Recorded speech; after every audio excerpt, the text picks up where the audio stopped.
Bien, ahora vamos a empezar con lo último, la última parte, el ambiente, perdón, discúlpenme, ambiente litoral marino, ¿no? Prácticamente, ¿qué son los ambientes litorales marinos? Pero son ambientes geomorfológicos, sí, que están en la zona de transición entre las áreas continentales y la dinámica, digamos, los ambientes de plataforma que mencionamos antes, que ya sí son no, absolutamente, típicamente marinos, no son zonas de borde y de exposición, digamos, prácticamente subaérea y subacua al mismo tiempo. Algunos factores que en general pueden modificar, ¿no es cierto?, o que pueden, factores, digamos, alterar de alguna manera. Muchos de estos son de tipos endógenos y que pueden tener mucha influencia, ¿sí?, en la migración de los ambientes, son, por ejemplo, lo que se llama tectoeutasia, ¿sí?, que son cambios justamente, ¿no?, del nivel del mar a consecuencia de procesos que son más bien tectónicos. A veces el relleno sedimentario, ¿no es cierto?, y la tectónica local puede de alguna manera también modificar, ¿no?, las líneas de costa, eventualmente desplazando, ¿sí?, las áreas de influencia de estos, ¿sí?, zonas, digamos, ¿no?, influenciadas por procesos marinos litorales, ¿no es cierto? Cambios en el geoide, bueno, también esto tiene que ver con la distribución obviamente, el movimiento de las placas en el planeta, y esto va a ocurrir a una escala de tiempo mucho mayor. Y finalmente, ¿sí?, cambios glaciostáticos, es decir, cambios del nivel del mar. Estos sí son muy importantes, ¿sí?, porque la línea de costa sí tiene cambios muy importantes a consecuencia de los periodos de englaciamiento o periodos más cálidos y más fríos. Eventualmente puede dar lugar el concepto de variabilidad climática que explicamos, ¿cierto?, anteriormente. Bien. Estos procesos marinos litorales comprenden tres tipos de ambiente, que son característicos de los tres agentes que los controlan, ¿no? Por ahí el triangulito ayuda mejor a comprenderlo, ¿sí? Los agentes que controlan los procesos litorales marinos son el oleaje, las mareas y el aporte clástico, ¿sí? Los ambientes que se producen en las costas tienen que ver con el predominio de algunos de estos tres factores.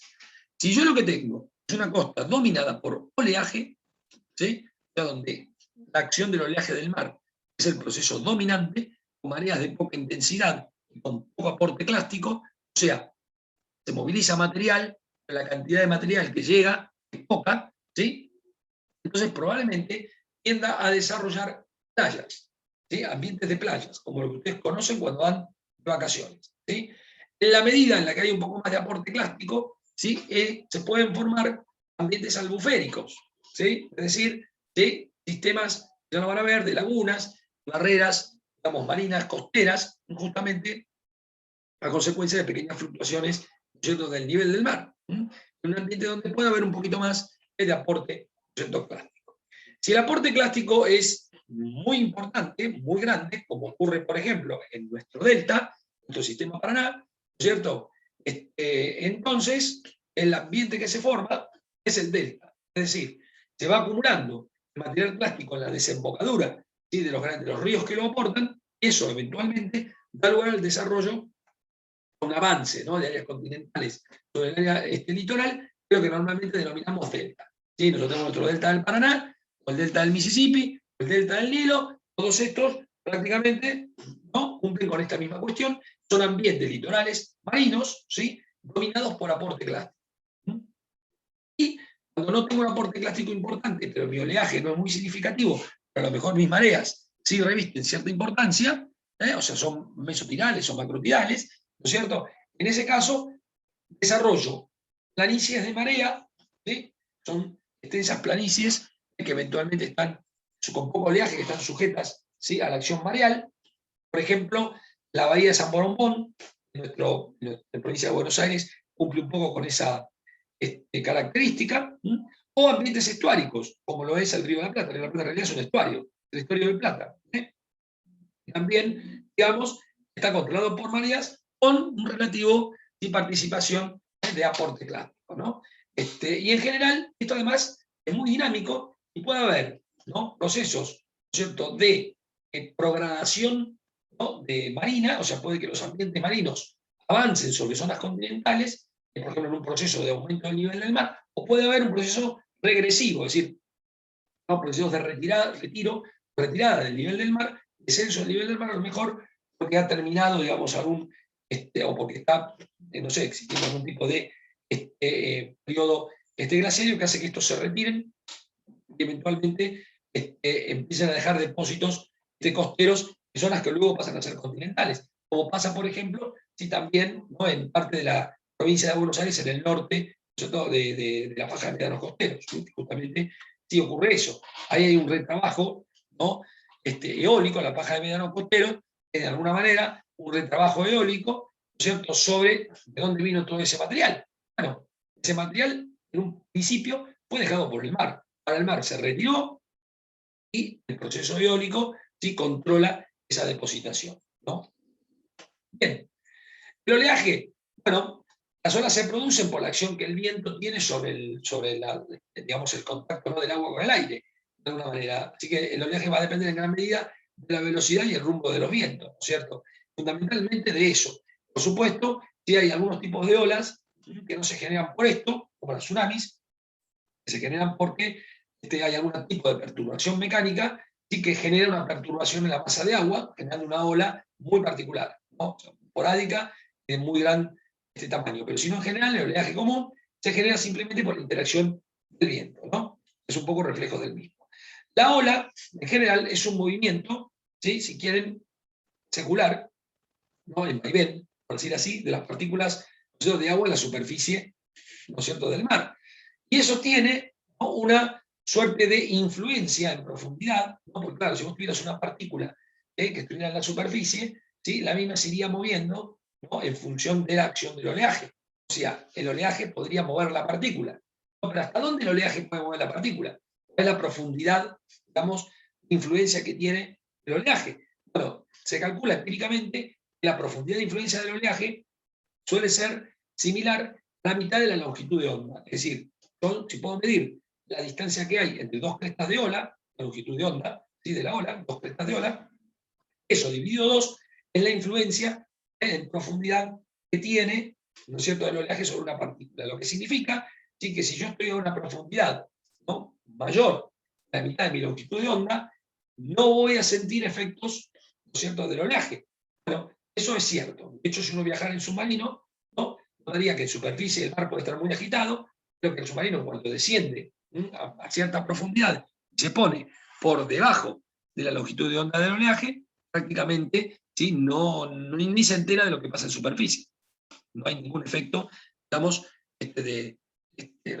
vinculado, digamos, con el mal tiempo. Y puede navegar perfectamente bien.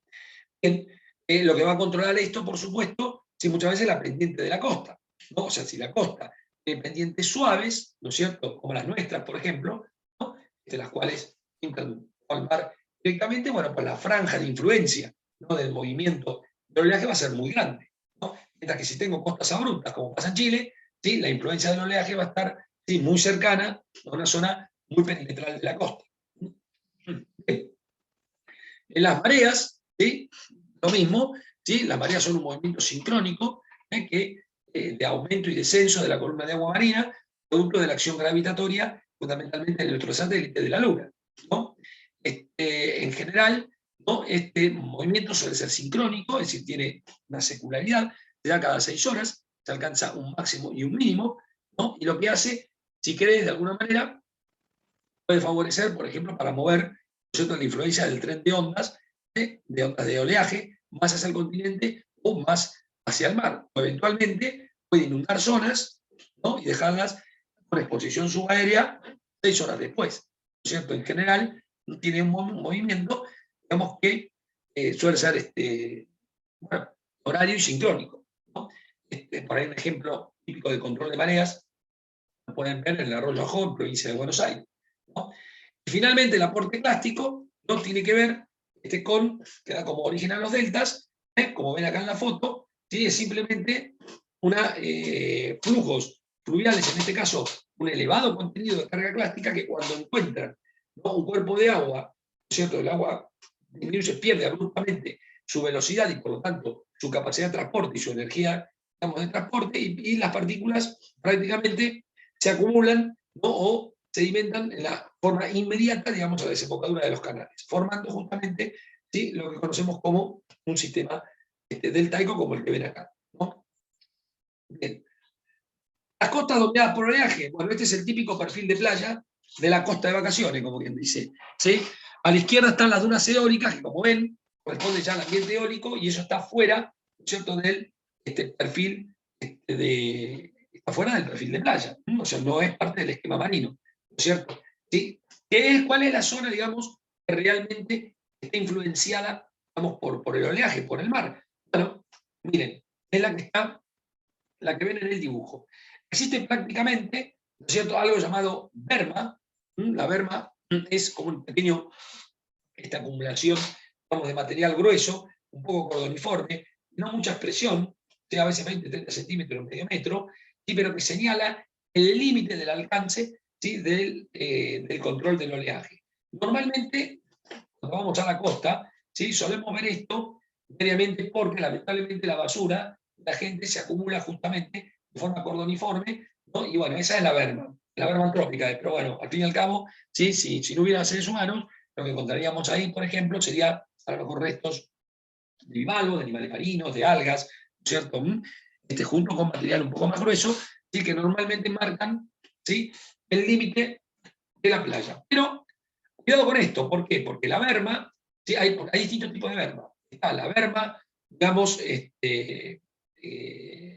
normal, la berma, digamos, que responde al movimiento mareal, ¿no es cierto?, secular, ¿no?, de todos los días, la berma de playa, ¿sí?, que es el nombre que recibe, y la berma de sisigia. La berma de sisigia es la que ocurre cuando, la que se deposita cuando ocurre la marea de sisigia. La marea de sisigia, ¿sí?, es un evento especial de marea de mayor magnitud, ocurre una vez al mes, que tiene que ver con el ciclo lunar, ¿no es cierto? ¿Sí?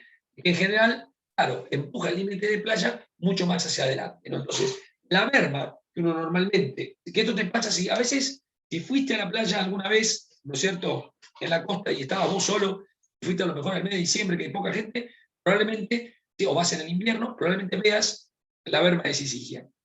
La reconoces porque suele estar más, digamos, más centrada, más hacia el inland, más hacia tierra adentro, y normalmente, claro, vas a ver que si hay acumulación de restos orgánicos o de materiales, está posiblemente más seco, ¿no es cierto?, o más sacado por el sol, porque claro, por ahí tiene, digamos, más días de permanencia, entonces, evidentemente, la vas a ver como más lejana, ¿no? Esa berma, ¿sí?, para muchos autores es el límite de la playa distal. O sea, entre la berma, digamos, diario, la berma típica de playa, ¿no?, hasta la berma de sisigia, ese espacio, ¿sí?, sería la playa distal. Algunos autores, ¿sí?, te dirán, la playa distal termina donde empiezan los procesos eólicos. Bueno, en realidad, ¿sí?, yo soy más, o me pegaría más a la idea, ¿no?, de no usar otro proceso para señalar el final del anterior.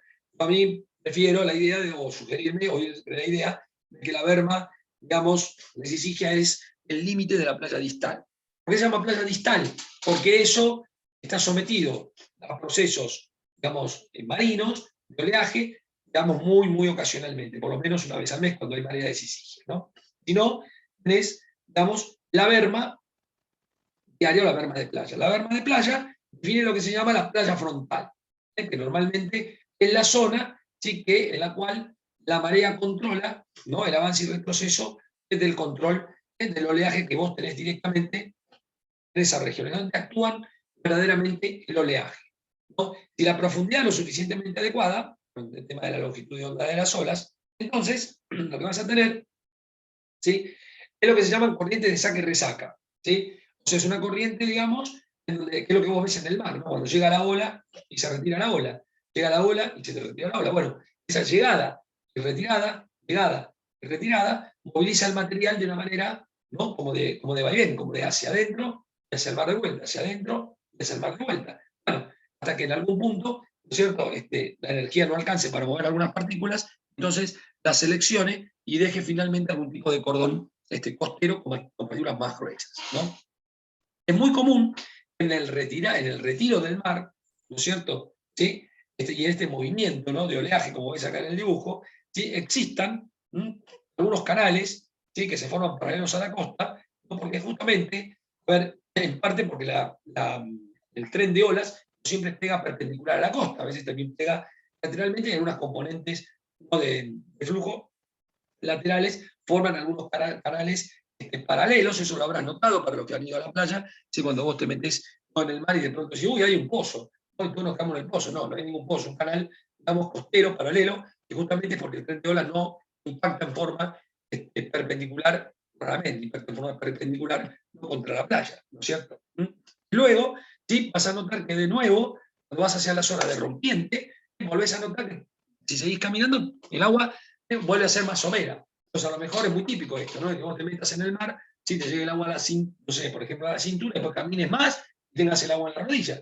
¿Por qué? Porque ya estás en la barra de rompiente. ¿Sí? La barra de rompiente, justamente la zona donde la ola empieza, ¿sí?, a romper. La ola rompe, ¿por qué? Porque mirá, cuando la ola se encuentra, cuando el nivel de base de la ola no toca el fondo, ¿no es cierto? ¿Sí? Esto se comporta como un movimiento ondulatorio de la superficie de agua. Pero cuando el nivel de base de la ola toca el fondo, o sea, cuando la profundidad es menor que la mitad de la longitud de onda, el tren de la ola toca el fondo. Entonces, ¿qué es lo que ocurre? El rozamiento con el fondo, ¿sí?, retrasa la velocidad del movimiento, generando que el agua que va por la superficie se mueva más rápido. Entonces, como se mueve más rápido, ¿no es cierto?, provoca, se adelanta y provoca, vamos, el fenómeno de rompiente que vos normalmente conoces o ves, ¿no es cierto?, en el mar cuando la ola se acerca, ¿sí?, hacia la costa. Y ahí justamente hay una pérdida de energía y se genera esta barra, ¿no es cierto?, de rompiente. De ese punto hacia el fondo hay un aumento más gradual de la profundidad, eso en función, por supuesto, de las características y de la pendiente de la playa, ¿no? Prácticamente, esto es lo que se llama entre la barra de rompiente, ¿sí?, y la zona de saque y resaca, y tenés lo que se llama, ¿sí?, cara de playa o zona de surf, como se conoce normalmente, hasta la rompiente, ¿sí? Y este es el perfil, digamos, típico, dinámico de playa que se va desplazando, por supuesto, con efecto de las mareas, ¿no? Acá tenés una foto, justamente, que te está mostrando, ¿sí?, la somerización. Esto es una barra, es un ambiente de playa, una zona de playa costera que se fue retirando, que dio lugar a algún tipo de, ¿no?, ambiente un poco más tranquilo, ¿sí? A lo mejor algún canal, ¿no es cierto?, de marea que pudo haber quedado activo, incluso con un bivalvo que encontró en su momento forma de vivir en él. Luego esto se fue somerizando, el mar se retiró por completo, y se formó un suelo. Esto tuvo, sí, exposición subaérea, ¿no? Y luego el mar volvió a avanzar otra vez, con energía, y vuelve otra vez a poner facies, ¿no?, marinas, ¿sí?, típicas de frente de playa. Esto está tomado ahí, es una transgresión y regresión. Abajo tenés una regresión y arriba tenés una transgresión, ¿sí? Esto abajo se retiró, ¿sí?, hasta formar un suelo y luego volvió a ingresar otra vez el mar. Esto pasó en los últimos 3.000, 4.000 años, porque justamente el nivel de base del mar, la costa, tiene un comportamiento dinámico, ¿no?, que permite, que se ve, digamos, muy claramente. Cuando esto es muy fácil de ver, esto lo podés ver acá en la costa de Buenos Aires, como yo que sé, en el Canal 15, en los canales estos que se hicieron para desaguar la cuenca del Salado. Si el mar está bajo, prácticamente podés ver, esto tiene 2-3 metros de afloramiento nada más, y podés ver esta dinámica de regresión y transgresión de forma muy clara, porque es donde están los depósitos que se acumularon en los últimos 4.000, 5.000 o 6.000 años de antigüedad, ¿no?, relativamente modernos.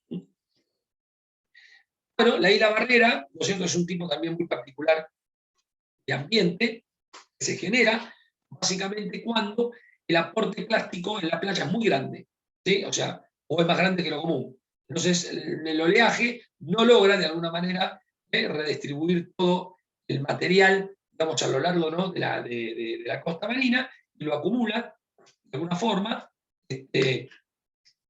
lo acumula de alguna forma en zonas costeras, formando barras, ¿no?, barras paralelas a la costa, y bueno, cuando el mar desciende o cuando baja, pueden tener exposición subaérea y eventualmente pueden dejar también a lo mejor un ambiente eólico, ¿no?, subordinado, y algún cuerpo de agua, ¿no?, lacunar del otro lado de la barra, ¿no?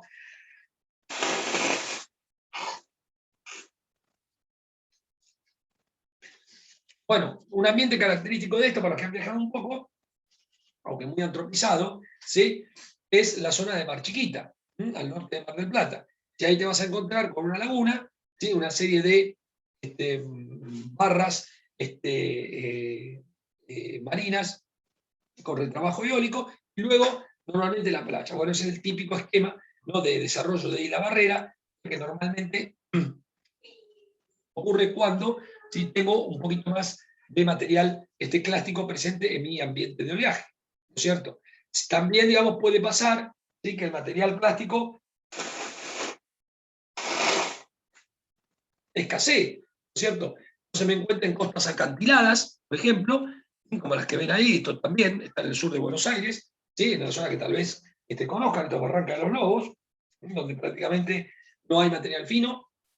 El oleaje directamente tiene una acción erosiva, ¿no es cierto?, contra el acantilado. El acantilado no retrocede, o sea, a ver, el mar sí interviene, digamos, erosionando la base y reduciéndole, por supuesto, sostén, ¿no es cierto?, al acantilado, pero el acantilado no retrocede básicamente solo por acción del mar, sino también por los deslizamientos rotacionales y por los fenómenos de remoción en masa que se producen a consecuencia de la acción marina, ¿no es cierto? También podemos tener, ¿no es cierto?, una plataforma de abrasión costera como esa que ves ahí, que es justamente las grutas, en donde prácticamente lo que aflora en la costa es una roca dura, ¿no es cierto?, con muy poco aporte plástico, y el mar no tiene una capacidad erosiva, digamos, tan grande, entonces prácticamente la inunda y la descubre con el movimiento de marea, y normalmente erosiona, ¿sí?, el material más friable que puede estar en el acantilado, ¿no es cierto?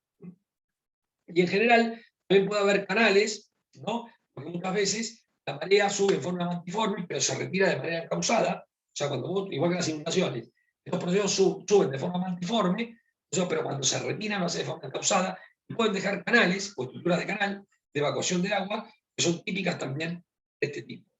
Acá tenés, ¿no?, viéndolo justamente desde una vista superficial, cómo influye el ambiente costero en la costa, ¿no? Perdón, contra la línea de costa, ¿no? Cómo influye el tren de olas contra la línea de costa. Acá tenés la rompiente, ¿sí?, el tren de olas solitarias, el tren de olas marinas, ¿ok? ¿No? La zona de surf, la zona de saca y resaca, que es la zona costera, donde movilizás el material. Tenés corrientes longitudinales que se dan justamente, ¿no?, porque como ves el tren de olas, ¿sí?, impacta con cierto ángulo contra la costa. Esto es lo que hace por ahí de pronto que sientas que el mar te tira, ¿sí?, para un costado o para el otro, o hace que si yo suelto un casto o un objeto en la punta de la playa y vengo y no hay nadie, y vengo 2 o 3 días después, posiblemente lo vea 200 o 300 metros en otra dirección. De hecho hay una movilización, ¿no es cierto? ¿Sí? Eso se llama deriva, normalmente, deriva costera, ¿no es cierto? Y esta deriva justamente no hay partículas en esa dirección. Por ejemplo, en la provincia de Buenos Aires, al norte del río Colorado, la deriva es sur-norte, ¿sí?, y al sur del río Colorado la deriva es norte-sur, ¿sí? O sea, cambia por una cuestión de cómo el tren de olas impacta la costa, ¿sí? Y en teoría, si vos pudieras, no sé, de colores, ¿no es cierto?, un plástico usado como, ¿no?, como trazador, y lo soltás en Mar del Plata, y dentro de una cantidad de años después, y te lo vas a encontrar en Mar de Ajó. ¿Sí? Prácticamente esa es la idea, porque la deriva intenta o moviliza material, ¿sí?, en esa dirección, ¿no? Otra cosa que puedes encontrar son lo que se llaman corrientes de retorno. Corrientes de retorno se dan sobre todo cuando la marea baja. ¿Por qué? Por lo que les dije. La marea tiende a bajar el agua tiende a retirarse en forma encausada, entonces se forman unas corrientes subacuas, ¿sí?, que prácticamente canalizan o retiran el agua, ¿no es cierto?, de manera encausada. Es lo que vos sentís cuando decís, acá el mar tira, o el mar se lo llevó hacia adentro, iba nadando y el mar se lo llevó hacia adentro. Bueno, esas son las corrientes de retorno. Las corrientes de retorno solo tienen efecto en la zona de surf, ¿sí?, y un poco más.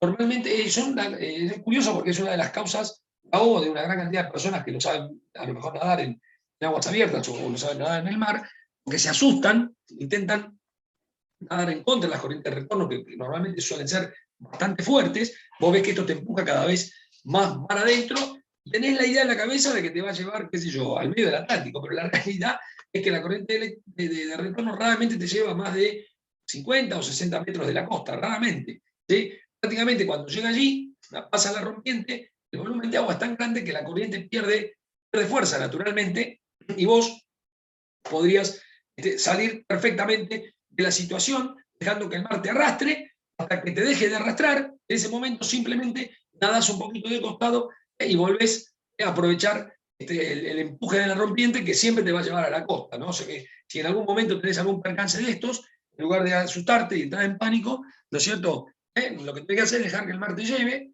¿sí? Hasta que finalmente te va a soltar a 40 o 50 metros, sí, posiblemente, ¿no? De la línea de costa, pero luego tranquilamente podés nadar de costado y retornar. Porque muchas veces la gente intenta pelear contra esto, ¿sí? Se cansa y la muerte del náufrago se da por hipotermia y fatiga.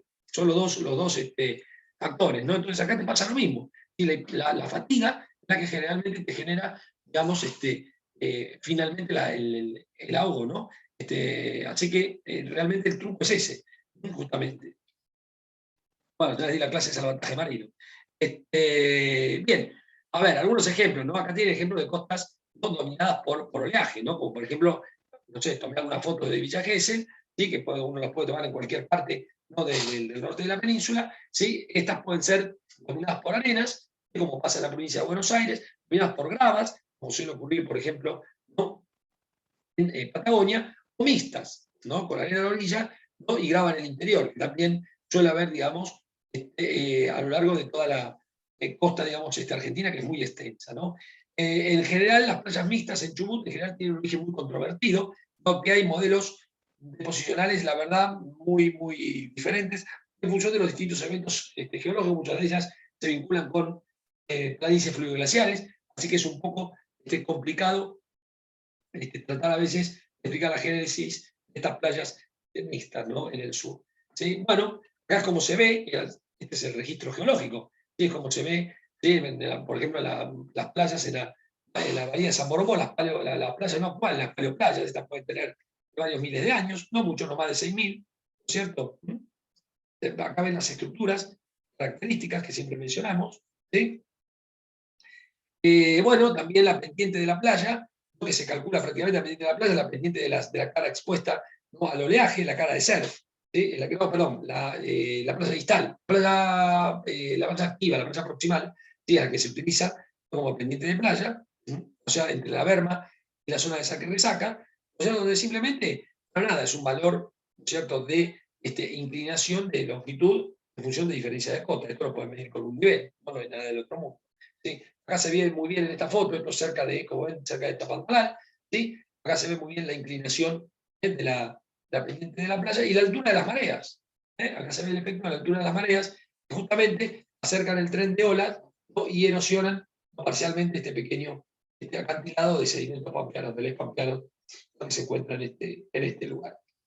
Bien, así la barrera, más chiquita, ¿sí? Justamente, que es como les había comentado antes, ¿sí? Y bueno, hay para esto, para explicarnos, hay modelos transgresivos y modelos regresivos. El modelo regresivo dice que, bueno, el mar se retira de alguna manera, abandona una barra costera y eventualmente tiene un cuerpo de agua del otro lado de la barra, ¿sí? Que constituye, digamos, una laguna que incluso puede tener una salinidad, puede tener una conexión con el mar y eso va a determinar su salinidad. Y también hay un modelo, digamos, ¿no? Transgresivo, en el cual en general son con ascenso del nivel del mar, que puede inundar a veces baja de médanos costeros, ¿no? Y que eventualmente en zona de interdunas puede estar formando, entonces puede dar lugar a formar algunos de estos cuerpos de agua con conexión marina, ¿no? O sea, son dos modelos de génesis sí, un poco diferentes, ¿no? para estas albúferas. Las albúferas son muy importantes porque suelen ser ambientes muy particulares, ¿sí? Muy sensibles, de mucho valor ambiental. Son cosas que deberían preservarse si se las encuentran. ¿Sí? La Mar Chiquita fue absolutamente antropizada y prácticamente destruida, dado que bueno, tenía una dinámica muy particular, ¿no? En el sentido de que era en realidad originariamente recibía en gran medida aporte de aguas dulces desde el continente, ¿no es cierto? De los ríos que desembocaba el río Cobo, el arroyo Cobo creo que desembocaba en ella, y prácticamente eran aguas con un contenido salobre, ¿sí? Entre 2.000, 3.000 y 4.000, un poco influenciado por el spray marino, y además tenía un pequeño canal, ¿no? Que solamente en episodios de tormenta la conectaba con el mar, ¿no? Así que eso hacía de una laguna donde subsistían especies, ¿no es cierto? Justamente nosotros tenemos, por ejemplo, entre los crustáceos, entre los cangrejos, tenemos una variedad de cangrejos que son más bien estuarinos, o sea que si la salinidad es muy alta, mueren, y si la salinidad es muy baja, mueren, ¿no? Y estos, por lo general, subsisten en rangos de salinidades muy específicos, y justamente sí tenían como hábitat, ¿no es cierto?, esta isla Barrera. Y bueno, el proyecto de urbanización de Mar Chiquita, que de mediados de la década del 50, lo que hace prácticamente es destruir la misma, ¿no? Porque justamente la gente, a ver, como la isla, como esta, se inundaba, obviamente los procesos de excedentes hídricos, ¿no es cierto? Tenía, digamos, un comportamiento hidrológico muy regular, que también se inundaba con los episodios de tormenta. Bueno, empezaron los craniotecas a no tener mejor idea que conectarla permanentemente al mar para que desagüe, lo que provocó, por supuesto, un cambio, digamos, abrupto en las condiciones salinas, una gran mortalidad de especies, un ambiente reductor, todas estas modificaciones, lo que al fin y al cabo terminaron haciendo de esto una zona naturalmente contaminada en la que uno no se podía bañar, pero más que nada porque se contaminó, no tanto bueno, lo que no sería menor, lo que podría haber aportes de la urbanización, no tanto con eso, sino con la propia mortandad de especies, ¿sí?, que murieron al tomar contacto con aguas saladas del mar, ¿no es cierto?, y que formaron, digamos, ¿sí?, un depósito de materia orgánica de fondo, que claro, al reducirse, ¿no?, un poco anaeróbicamente, ¿sí?, bueno, hacen cambiar las condiciones del agua, al fin y al cabo la contamina, ¿no? Bien. Bueno, existen, por supuesto, a veces unas geoformas particulares, como flechas litorales, espigas, tómbolos, ¿sí?, o salientes, que también se pueden ver, ¿no es cierto?, la dinámica del oleaje, ¿no?, en zonas donde existe un aporte plástico relativamente importante. Tal vez la más importante sea la espiga de San Antonio de San Clemente del Tuyú, esta la pueden ir a ver, porque con el tiempo sin duda va a terminar cerrando probablemente la bahía de San Borondón, que se colmatará con sedimentos, ¿no es cierto?, continentales. Como costo o ejemplo de costa dominada por mareas, el estuario del Plata es un ejemplo del libro, ¿no es cierto? En general, ¿no?, las mareas se pueden clasificar en micro, meso y macrotidales, donde tienen entre 0 y 2 metros, 2 y 4 metros o más de 4 metros. En general, digamos, el control en el estuario tiende a ser microtidal, por lo general, ¿sí? No obstante, a pesar de eso, ¿sí?, justamente su geometría como forma de embudo hace, ¿sí?, de que la marea tenga, ¿sí?, un tiempo de ingreso, ¿cierto?, bastante como una ola, ¿no? La marea si arranca, ¿sí?, ahí en Punta Indio, ¿sí?, y prácticamente va aumentando hora a hora hasta llegar a un máximo, ¿sí?, en el delta. En general los efectos de la marea se miden, han llegado, digamos, bastante adentro, no sé si lo tengo en algún lado, ¿no?, hasta dónde alcanzan, pero bueno, pero tengan en claro que con seguridad llegan a Gualeguay, ¿sí?, o incluso en Gualeguaytú hay cierto efecto, ¿no?, de varios centímetros, que se debe a cambios en la marea, y eso se ha podido demostrar y medir, ¿no es cierto? De hecho, bueno, el Río de la Plata está, por supuesto, en este sentido posiblemente muy estudiado, ¿no es cierto? Tiene una asimetría en ambas costas, eso se ve un poco en la geología, en la aceleración de Coriolis, ¿no?, que a veces, ¿no?, ciertas diferencias, ¿no?, en el incremento de la marea. Ven que, como ven, puede andar entre 15 centímetros, ¿sí?, y prácticamente 90 centímetros, ¿sí?, entre los valores más típicos de oscilación de marea, ¿sí?, en el estuario. O sea que casi alcanza 1 metro. Por supuesto, cuando sopla viento del sudeste, ¿sí?, este proceso se acelera por el oleaje, esto puede alcanzar 1 o 2 metros, ¿sí?, de columna de agua en las zonas costeras, ¿no? En general, no es el único estuario que tenemos en Argentina. Las rías, sí, también son estuarios. Las rías son, de alguna manera, cursos fluviales que han sido inundados, de alguna manera, por el ascenso del nivel del mar, tras el retiro de las últimas glaciaciones, como pasa con la ría de Río Gallegos, ¿no? Y en general, la geoforma más característica es la planicie de mareas. La pueden ver, por ejemplo, en la bahía de San Borondón, ¿no? Como ven acá, son sedimentos finos, primo-arcillosos, que se acumulan prácticamente sin acción del oleaje. Es como un proceso de decantación. La marea inunda, decanta, se retira, inunda, decanta, se retira. Hay algunas fases de canal, porque el retiro, por supuesto, ocurre de manera encauzada, ¿no es cierto? Estos lugares eventualmente van siendo colonizados por la vegetación, formando un ambiente muy particular, como de isletas, ¿no es cierto? Algo así. Se llaman ponds, eso en realidad, ¿sí? En término inglés. Se forman como pequeñas isletas muy vegetadas, y canales de marea, ¿no es cierto? Entre medio, en esos canales de marea, ¿no? Si uno va acá a San Juan, es donde ves, donde están los famosos cangrejales de Martín Fierro, están ahí, ¿no es cierto? Y bueno, en general, es el tipo de ambiente, ¿no es cierto? Característico que se observa.